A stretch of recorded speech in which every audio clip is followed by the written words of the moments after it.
Hello everyone. आज का हमारा जो एक्ट है द ट्रेड यूनियन एक्ट 1926। ठीक है। आज पूरा लेक्चर कंप्लीट लेक्चर जो है, जो भी इम्पोर्टेंट इसके सेक्शन होंगे विथ नोट्स एंड अमेंडमेंट्स और केस लॉज से, उन सभी चीज़ों को जो है आज के इस वीडियो में जो है कंप्लीट डिस्कस किया जाएगा।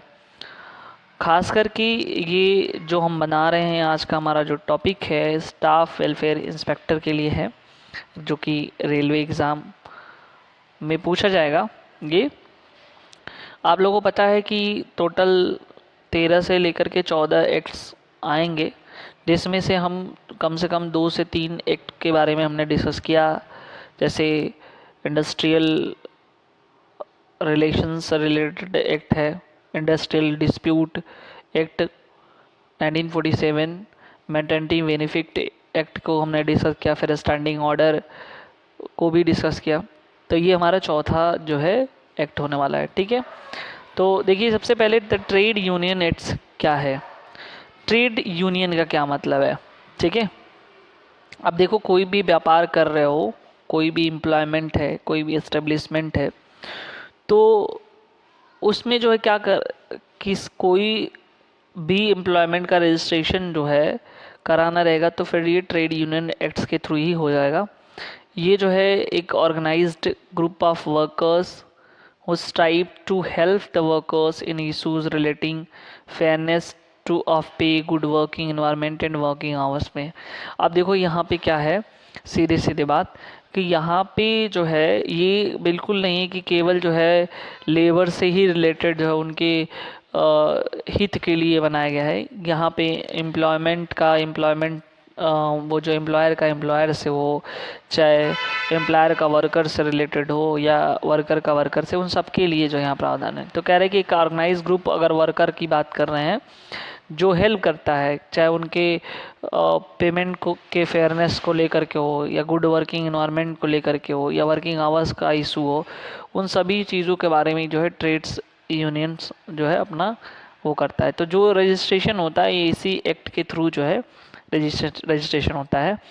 अब ये देखो, जो ये ट्रेड यूनियन एक्ट 1926 का है, उस 1926 का जो है 16 नंबर का जो है ये एक्ट है उस ईयर में। आगे चल करके जो है बहुत सारे अमेंडमेंट हुए, लेकिन ये वाला जो एक्ट है मॉडिफाइड है 19 नवंबर 2018 का, यानी इससे पहले जो है 2018 में अमेंडमेंट हुआ था। ठीक है। तो अगर हम देखें तो ये 25 मार्च को जो है पास हुआ था पार्लियामेंट में 1926 में, और इन्फोर्समेंट डेट इसका याद रखना है 1 जून 1927। पास डेट तो नहीं पूछेगा, लेकिन आपको इन्फोर्समेंट डेट जो है ज़रूर पूछेगा, तो ये बिल्कुल याद रखना। टोटल सेक्शन इसमें कितने हैं, 33 सेक्शंस इसमें हैं, तो ये भी आपको पता होना चाहिए। ठीक है। अब देखो यहाँ पे जो है इम्पोर्टेंट सेक्शन हम अभी ऐसे ही करके आगे वाले पोर्शंस में हम डिस्कस कर देंगे, नोट्स के फॉर्म में होगा। ठीक है। अब देखो यहाँ पे जो है ऑब्जेक्टिव ऑफ द एक्ट, यानी कि एक्ट की क्या ऑब्जेक्टिव है। ठीक है। तो सबसे पहला काम यहाँ पे देखो क्या है कि to provide for the registration of trade union. तो रजिस्ट्रेशन और ट्रेड यूनियन के लिए प्रोवाइड कराता है। ठीक है। ये डिफाइन करता है law relating to registered trade unions, कौन कौन से लॉ हैं। ठीक है। उसको जो है ये डिफाइन करता है। ठीक है। अब जो मेन बातें यहाँ पे इस ट्रेड यूनियन एक्ट की वो हम डिस्कस करते हैं, तो चैप्टर नंबर 1 में, जो कि सबको पता है कि प्रिलिमिनरी होता है चैप्टर नंबर 1। अब इसमें जो है अगर हम देखें तो सेक्शन 1 शॉर्ट टाइटल, एक्सटेंट और कमेंसमेंट की बात करता है। तो जो शॉर्ट टाइटल होता है वो यही होता है ट्रेड यूनियन एक्ट 1926। ठीक है। एक्सटेंड कहाँ है, होल ऑफ इंडिया, कब से, 31 अक्टूबर 2019 में जो है ये पूरे भारत में जो है लागू हो गया। और अगर कमेंसमेंट की बात करते हैं तो 1 जून 1927 को।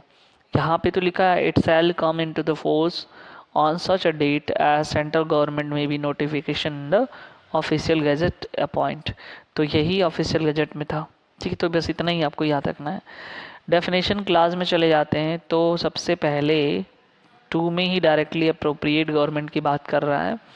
तो अप्रोप्रिएट गवर्नमेंट का मतलब क्या है, जो सीधे डायरेक्ट करे स्टेट और सेंट्रल गवर्नमेंट को, ठीक है, ये याद रखना।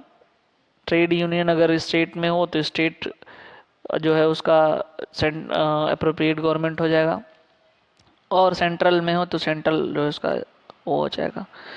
उसके बाद यहाँ पे कुछ दिए गए हैं जो इम्पोर्टेंट सेक्शन, जो एग्ज़ाम में सीधे पूछे जाएंगे आपसे, बस सीधे सीधे पूछ लेगा किस सेक्शन में है, तो ये बातें आपको पता होनी चाहिए।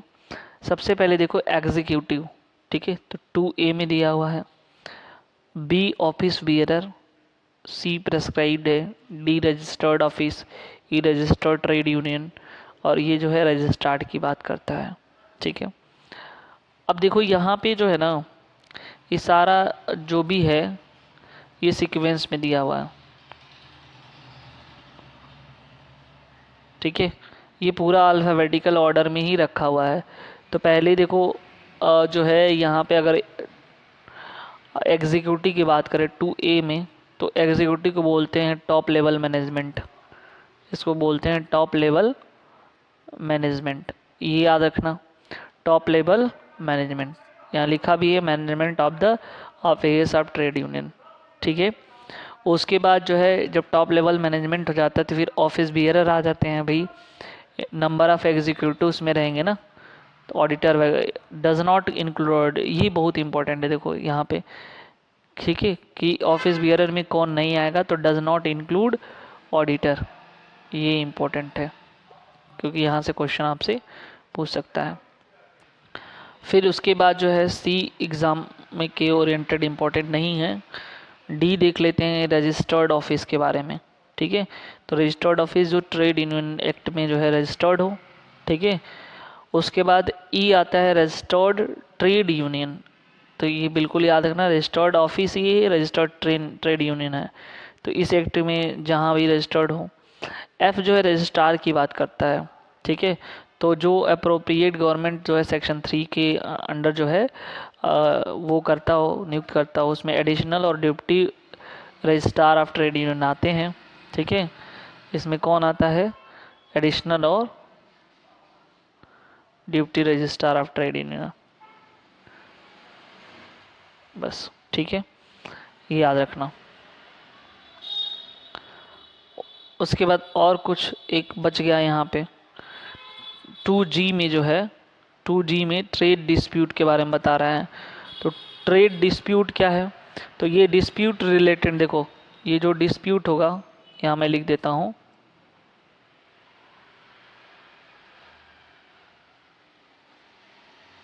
ठीक है, डिस्प्यूट जो है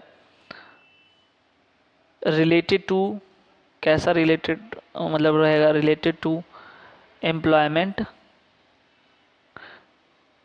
एम्प्लॉयमेंट, नॉन एम्प्लॉयमेंट,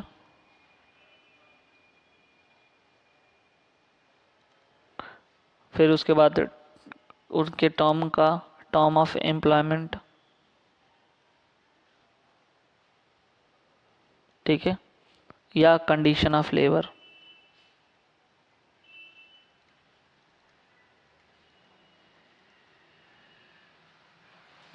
ठीक है। तो ये जो है इसके बारे में आप देखो यहाँ पे लिखा है डिस्प्यूट बिटवीन एम्प्लॉयर्स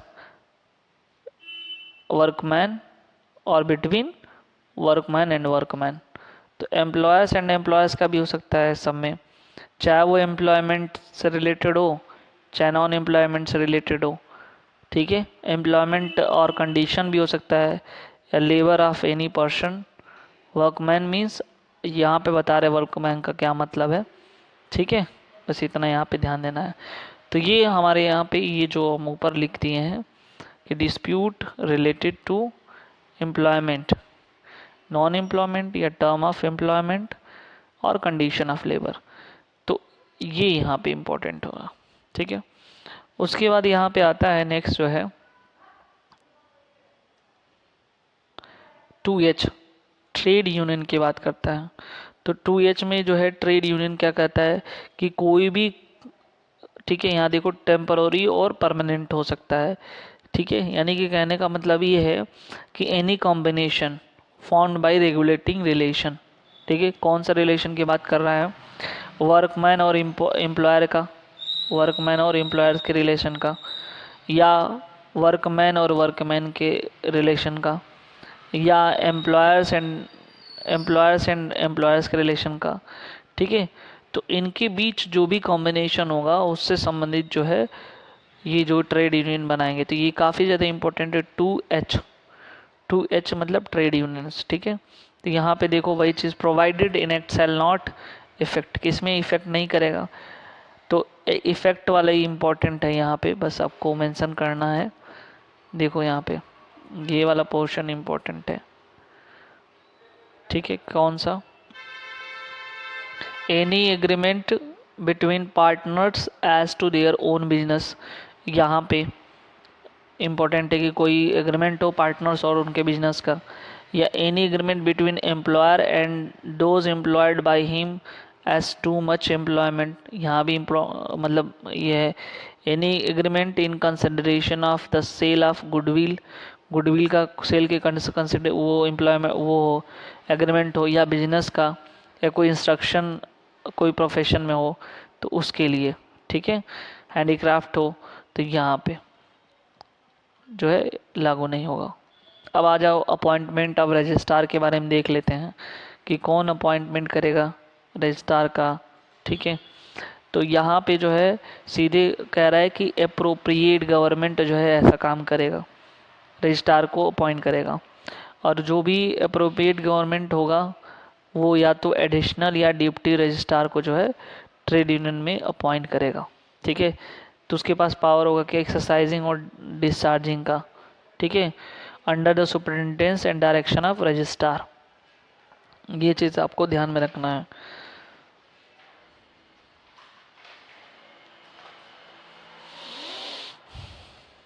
अब देखो यहाँ पे एडिशनल और deputy registrar shall be deemed to be the registrar relation to the trade union purpose of this act. ठीक है, तो ये बस यहाँ पे क्वेश्चन आएगा कि किसको अपॉइंट करेगा, तो याद रखना एडिशनल और डिप्टी रजिस्ट्रार को। ठीक है, अब आता है section number 4 mode of registration. तो इसमें ये इंपॉर्टेंट है 7 और मोर मेंबर उसमें होने चाहिए रजिस्ट्रेशन में। 4 क्लास 2 बताता है कि एप्लीकेशन रिमेन्स वैलिड कब तक होगा, even if the some applicants withdraw provided at least half of the original applicant remain. यानी कि कह रहा है कि ये तब तक वैलिड माना जाएगा, मान लो कि 7 या 7 से ज़्यादा हैं मेंबर हो सकते हैं, लेकिन ये तब तक वैलिड रहेगा जब तक उसके क्या हो, तो आधे मेंबर्स कम से कम बचे। यहाँ लिखा ना even if the some applicant withdraw, अगर मान लो कुछ एप्लीकेंट विदड्रॉ कर लेते हैं तो प्रोवाइडेड एटलीस्ट कम से कम जो है ओरिजिनल जितना रहेंगे उसके आधे एप्लीकेंट जो है बचे रहने चाहिए। ठीक है, 5वां नंबर आता है सेक्शन 5 एप्लीकेशन फॉर रजिस्ट्रेशन। तो सीधे बस ये हमको देखना है कि एप्लीकेशन ऑफ रजिस्ट्रेशन में क्या है, कौन से सेक्शन में है। तो इसमें जो है नेम होगा, ऑक्यूपेशंस का क्या होगा, एड्रेस वगैरह मेंबर का रहेगा, ये एप्लीकेशन मेंशन होगा। Name of the trade union और एड्रेस इट्स हेड ऑफिस का एड्रेस रहेगा। टाइटल क्या है, नेम क्या है, age, address, occupation, office bearer, ये सारा मेंशन जो है जब भी रजिस्ट्रेशन होगा तो वहाँ पे मेंशन करना पड़ेगा। ठीक है, trade union has been existence more than 1 year before the making of an application for registration. अगर 1 साल से ज़्यादा वो चल रहा है रजिस्ट्रेशन बिना जो है किए हुए, तो there shall be delivered to the registrar together with the application और general statement asset and liabilities. जो भी एसेट और लाइबिलिटी का होगा वो रजिस्ट्रार के पास पेश करना होगा, और फिर वो प्रिपेयर्ड करके जो है जो भी रहेगा उसको जो है वो बता देगा। ठीक है, सेक्शन 6 जो है provisions to content in the rules of the trade union. तो जो भी प्रोविजंस हैं जो रूल के फॉर्म में वो क्या क्या हैं ये आप देख सकते हो। नेम और ऑब्जेक्टिव ट्रेड यूनियन का होना चाहिए उसमें मेंशन। कंडीशन क्या है मेंबर्स का और उनका बेनिफिट क्या है ये भी उसमें रहना चाहिए। सेफ कस्टडी क्या है, फंड कितना दे रहा है, ऑन एनुअल ऑडिट्स कितना होगा वो भी रहना चाहिए, प्रोसीजर क्या होगा डिसोल्यूशन का वो भी होना चाहिए। यहाँ पे ये इम्पोर्टेंट है, बाद में अमेंड करके जोड़ा गया था, मिनिमम सब्सक्रिप्शन 25 पैसे पर मंथ पर मेंबर का होना चाहिए। सब्सक्रिप्शन के लिए जो है 25 पैसे पर मंथ जो है एक मेंबर का होना चाहिए, ये इम्पोर्टेंट है। 7th नंबर है power to call further particulars and require alteration of name. तो अब क्या है कि बाद में जो है किसी का नाम रजिस्ट्रेशन हो गया, उसमें अल्टर करना है, तो फिर उसका पावर है किसके पास रहेगा वो, तो जो है रजिस्ट्रार जो है उनके पास रहेगा। तो registrar can demand additional information require change in the name the trade units resemble in the existing one.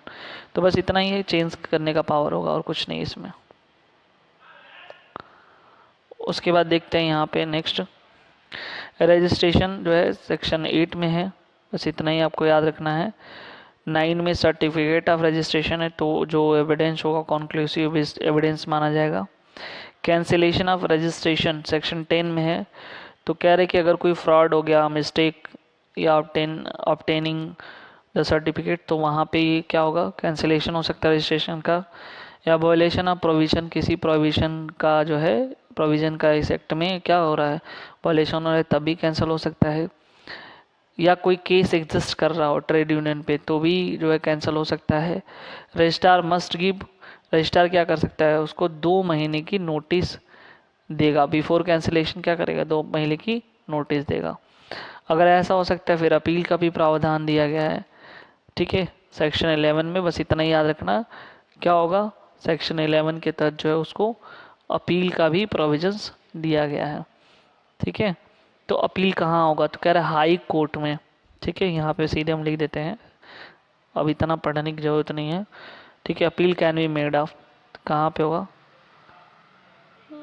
High court. अब कब यहाँ पे होगा, अगर वो क्या हो, हेड ऑफिस जो है इसका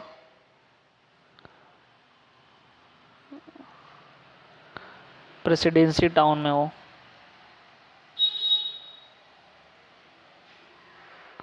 ठीक है।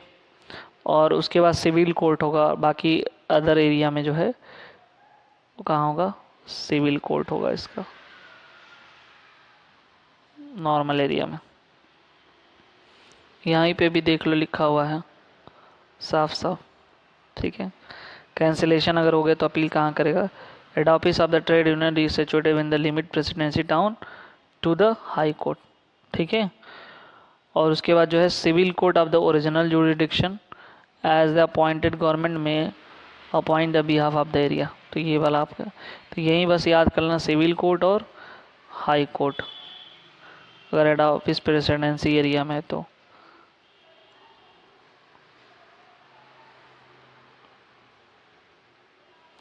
उसके बाद जो है इम्पोर्टेंट है, यहाँ पे देख सकते हो सेक्शन नंबर 15 यहाँ पे इम्पोर्टेंट है, ठीक है। सेक्शन नंबर पे object on which general funds में बी स्पेंट, ठीक है। तो ये कह रहा है कि कहाँ पे जो है स्पेंड है, तो कह रहा है कि the payment of salaries allowance and expenses to office bearer, यहाँ हो सकता है। फिर कह रहा है legal proceeding to which a trade union, ठीक है, any member thereof party such prosecution. ये देख लेना, बस इसमें बताना है सैलरी और एक्सपेंसेस जो ऑफिस बेयर का लीगल जो प्रोसीडिंग हुआ वो भी उनके क्या होगा, प्रोटेक्ट करेंगे उनके राइट्स वगैरह को, ठीक है। उसके बाद जो है जो भी कंपनसेशन होगा मेंबर का ट्रेड डिस्प्यूट में, ठीक है, यहाँ पे देखो वो सारा जो है यहाँ पे फंड्स में भी स्पेंड उसमें खर्चा हो सकता है। एजुकेशनल और सोशल या डेथ हो गया, ओल्ड एज सिकनेस बीमारी एक्सीडेंट इसमें भी हो सकता है। Liability under the policy sickness accident, ठीक है, कोई भी मेंबर हो, अनएम्प्लॉयमेंट हो तो वहाँ भी होगा। फिर अगर कोई रिलीजियस सेरेमनीज हो, ठीक है, तो वहाँ भी होगा। Educational social religious benefit for members, ठीक है। तो ये जो है राइट और लायबिलिटीज़ में आता है कि कौन कौन से ऑब्जेक्ट्स होंगे जनरल फंड्स में भी स्पेंट, जहाँ पे जो जनरल फंड्स है वो खर्चा हो सकता है, ठीक है। तो ये जगह है जहाँ पे जो है ये जनरल फंड्स खर्चा होंगे, ये चीज़ ध्यान देना है। बाकी इसमें बहुत ज़्यादा डिटेल हमको नहीं देखना है। अब 16 नंबर में जो आता है 16 number, constitution of separate fund for political purpose. तो ये सेपरेट फंड पॉलिटिकल पर्पज में क्या है, मान लो इलेक्शन एक्सपेंसेस में वहाँ पे खर्चा हो सका, पॉलिटिकल मीटिंग है या कोई लिटरेचर वगैरह वहाँ भी। Contribution to this fund is voluntary, तो ये नहीं कि कोई जोर जबरदस्ती है, ये जो है फंड जो है वॉलेंट्री होगा। 17th नंबर पे आता है criminal conspiracy in the trade dispute. तो क्रिमिनल कॉन्स्पिरेसी क्या है, ये इम्यूनिटी फ्रॉम क्रिमिनल कॉन्स्पिरेसी यहाँ पे मतलब छूट दिया गया है, ठीक है। तो जो भी मेंबर रजिस्टर्ड होंगे ट्रेड यूनियन में उनको प्रोटेक्ट किया गया, प्रोजिक्यूशन जो है सेक्शन 120B यानी कि कॉन्स्पिरेसी से प्रोटेक्ट किया गया है, ठीक है। ट्रेड यूनियन का ये ऑब्जेक्टिव है। तो यहाँ देखो लिखा है नो ऑफिस बियरर या कोई member of registered trade union, जो ट्रेड यूनियन में रजिस्टर्ड वो लाइबल होगा किसके लिए, पनिशमेंट के लिए 120B में इंडियन पिनल कोड का, जो कि एक नंबर 45 है 1860 का, याद रखना। Member of a registered trade union are protected from prosecution, protect किया गया है 120B में। Agreement made to further trade union objectives, ठीक है, ये चीज़ ध्यान देना है। और क्या इम्पोर्टेंट यहाँ पे है, तो 18 नंबर है immunity from civil suit, civil suit से कुछ छूट दिया गया है। No civil suit can be filed against the trade union for act done furtherance of trade dispute. तो कोई भी ट्रेड डिस्प्यूट को लेकर के जो सिविल कोर्ट में इस पर मुकदमा जो है नहीं किया जा सकता है, बस इतना ही आपको ध्यान देना है, ठीक है। Registered trade union shall not be liable suit legal proceeding on civil court, वही बात है यहाँ पे है। 21 देखते हैं, rights of minor of membership of trade union, ठीक है। तो इसमें जो भी पर्सन कह रहा है कि 15 साल या उससे ज़्यादा का हो, ठीक है, can be member of trade union, ठीक है, याद रखना 15 ईयर्स और मे बी या उससे ज़्यादा हो, मोर हो, तो ये क्या हो, ट्रेड यूनियन का मेंबर होगा। ये इंपॉर्टेंट है 21 ये भी बहुत इंपॉर्टेंट है। Disqualification of office bearer of trade union, तो कह रहा है कि पहली बात तो कि वो अपना एज 18 ईयर्स कंप्लीट नहीं किया हो, ठीक है, और has been convicted court in India any offence involving moral turpitude and sentences imprisonment, या तो वो किसी भी मतलब भारत में किसी कोर्ट में जो उसके ऊपर कोई मुकदमा चल रहा हो, तो उसको जो ऑफिस बियरर जो ट्रेड यूनियन का उससे डिस्क्वालीफाई किया जा सकता है। या ये कह लो कि कहीं कन्विक्टेड अगर है, ठीक है, किसी भी जो है मामले में, ठीक है, तो कम से कम जो उसे क्या किया जाता है, इससे डिस्क्वालीफाई कर दिया जाता है ऑफिस बियरर से। अब 22 नंबर पे proportions of office bearer to be connected with the industry. तो कह रहे कि अगर प्रोपोर्शन में है कोई ऑफिस बियरर किसी और इंडस्ट्रीज में कनेक्टेड, तो कह रहे कि not less than 1/2 of the total number, ठीक है, जितना भी होगा उसका टोटल नंबर का 1/2 जो है, यानी कि हाफ उससे कम नहीं होना चाहिए, ठीक है, पर्सन। देखो यहाँ पर लिखा है at least 50% of office bearer must be engage होना चाहिए, इंगेज होना चाहिए इंडस्ट्री में, with which the trade union is connected, यानी जिससे जो है कनेक्टेड हो, मोर देन जिससे भी कनेक्टेड हो, ठीक है। तो उससे क्या करना है, 50% जो है उससे क्या है टाइम देना पड़ेगा उसको। 23 नंबर क्या है, change of name, trade union का नेम तुम जो है कह रहे कि चेंज कर सकते हो with the consent of not less than 2/3, ये इंपॉर्टेंट है। 2/3 का कंसेंट लेना पड़ेगा टोटल नंबर ऑफ मेंबर से, जो कि सेक्शन 25 में दिया हुआ है, तो तुम चेंज कर सकते हो। एमलगेमेशन का ऑफ ट्रेड यूनियन यहाँ लिखा हुआ है, तो यही चाहिए लिस्ट 1/2 ऑफ द मेंबर, ठीक है, 1/2 ऑफ द मेंबर लिखा है।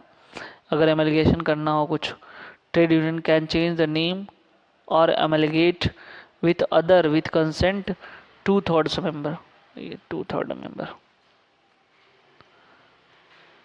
ये सब देखना नहीं है।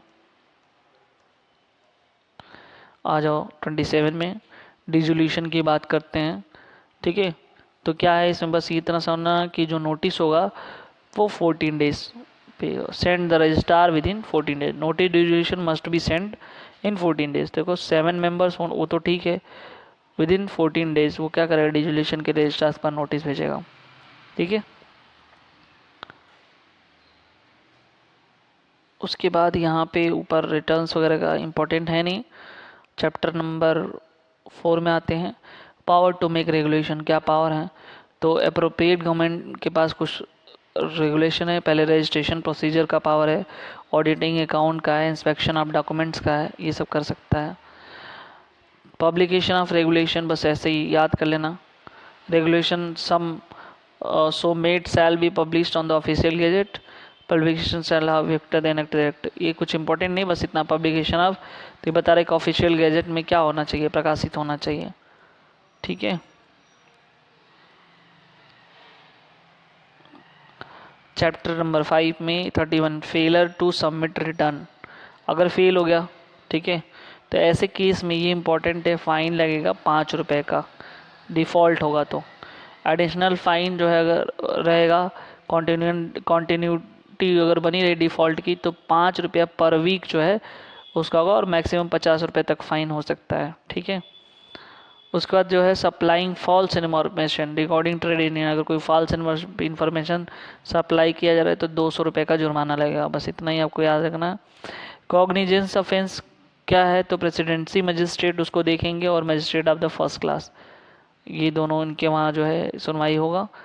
और complain must be made within the 6 month of the alleged offence, तो जो है 6 मंथ, ये याद करना आप, और कौन से कहाँ पे होगा ये याद कर लेना आप।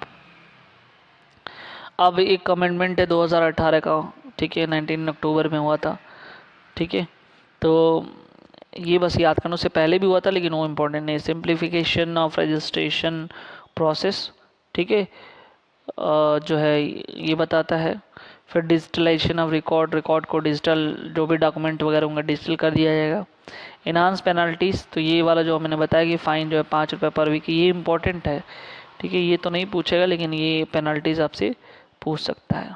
ठीक है, तो इस तरह से जो है हम लोगों ने ट्रेड यूनियन जो है ख़त्म किया। ये जो नोट्स है आपको मिल जाएगा हमारे टेलीग्राम चैनल।